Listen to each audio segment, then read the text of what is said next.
What's up, everybody? Welcome back to the channel. You know, one of the things that I've been struggling with coming back to the gym lately is dealing with other people. You know, it's the holiday season, so there's all kinds of people here, people who've never worked out before, people who've been working out for a long time. And what I hate dealing with is people who seem to think it's okay to hog a single machine throughout their entire workout. You know, I was trying to get on one of the cable machines. It's the only machine in this gym that has cables close together so you can do, you know, specific exercises with your chest and stuff for range of motion.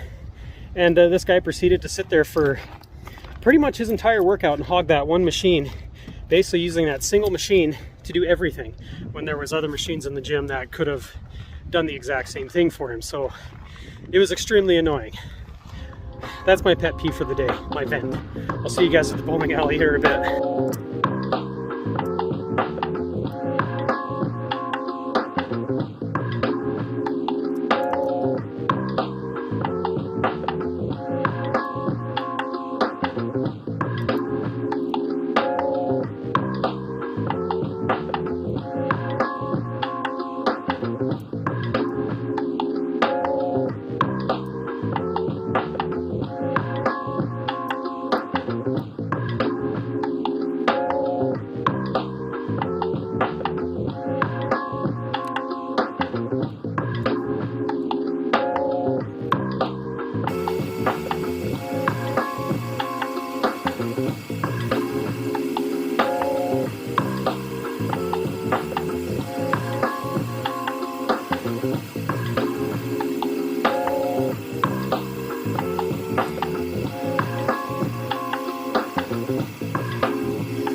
Alright guys, so I made it to the bowling alley. So as you can see there, I've got a new ball to play with today. Can't quite tell you exactly what the ball is yet. It is a new release coming up from Swag.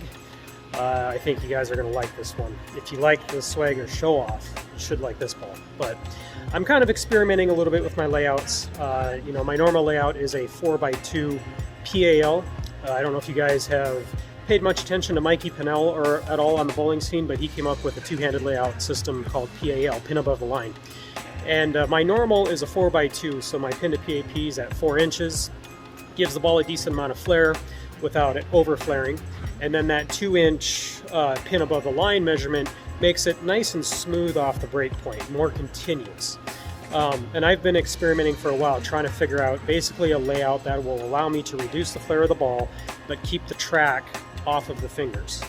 I've tried 5x1 PAL before, and that brings the track up high on my middle finger, and that makes the ball lose so much reaction. So what I did this time around is I experimented and went with a 4.5-inch pin to PAP with a 1-inch pin above the line, and we're gonna see kind of what that does for me. I am a lower tilt player, and I usually try to keep my pin to PAP measurement in that 4 to 4.5 inch range, so I'm hoping it'll keep the track off the middle finger and give me that controllable, smooth into the pocket shape, because it's going to basically reduce the flare on the ball. So let's see what we get.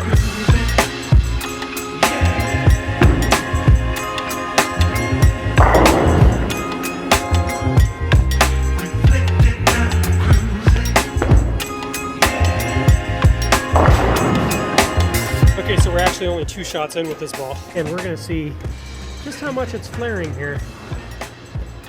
I know it's kind of hard to see the oil lines on camera, but I can definitely see them. And it looks like we're flaring about, I'd say, 2 inches. And overall, that's what I was after, is something that allowed me to reduce the differential of the ball so it flares less, but keep the track off of the middle finger. Now, with the previous layout 5x1, I would only track over my middle finger when I got behind the ball. This time, I'm catching it just a little bit, but not nearly as much as the previous layout. So 4.5x1, that first flare seems to go over the middle finger, and then the rest of them are off of it, which is good. And it doesn't make a difference if I'm behind it or around it. It's still the same result. Obviously, if I'm around it a little bit, it moves that flare just a little bit further off the finger. So far it's looking pretty good. It's giving me the shape I want to see out of this ball, which is smooth throughout, nice and gentle on the back. It's not doing too much. It's going to give me that control on a sport pattern that is good to have in a solid ball. So let's keep throwing some shots and see if we can get lined up with it and see how it carries.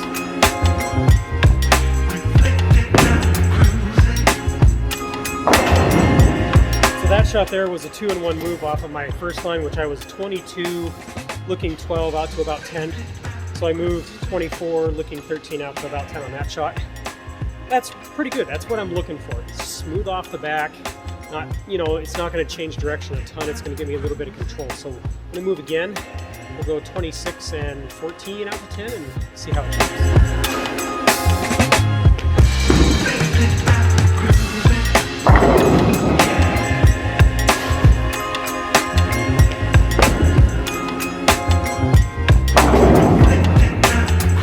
Okay, that was a good shot off the adjustment. I'm really liking what I see.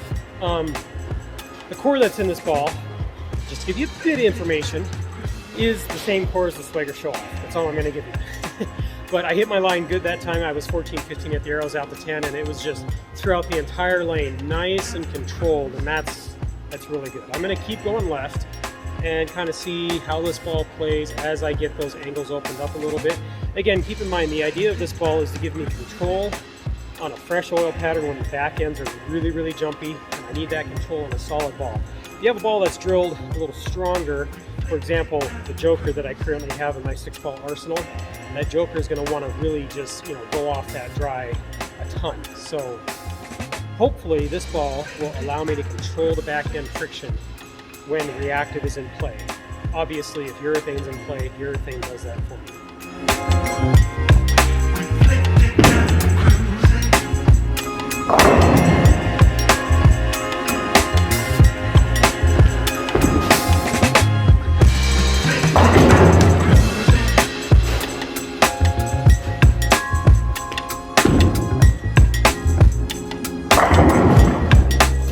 Really good shot off the adjustment.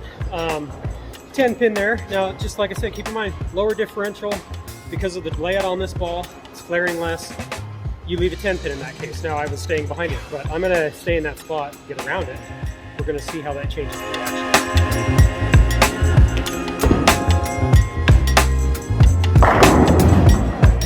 Okay, so all I did on that shot is I stayed in the same place, went to my normal style release, and you could see that ball just pick up and go. Now, it didn't go like, exactly split the 8 and the 9. There was still a tad bit of deflection. I haven't touched the surface on this ball. It's at its out-of-box surface, which, if I recall, is 3000 grit sanded. So, me, with this type of a ball, I'm probably going to have a rougher surface on the ball.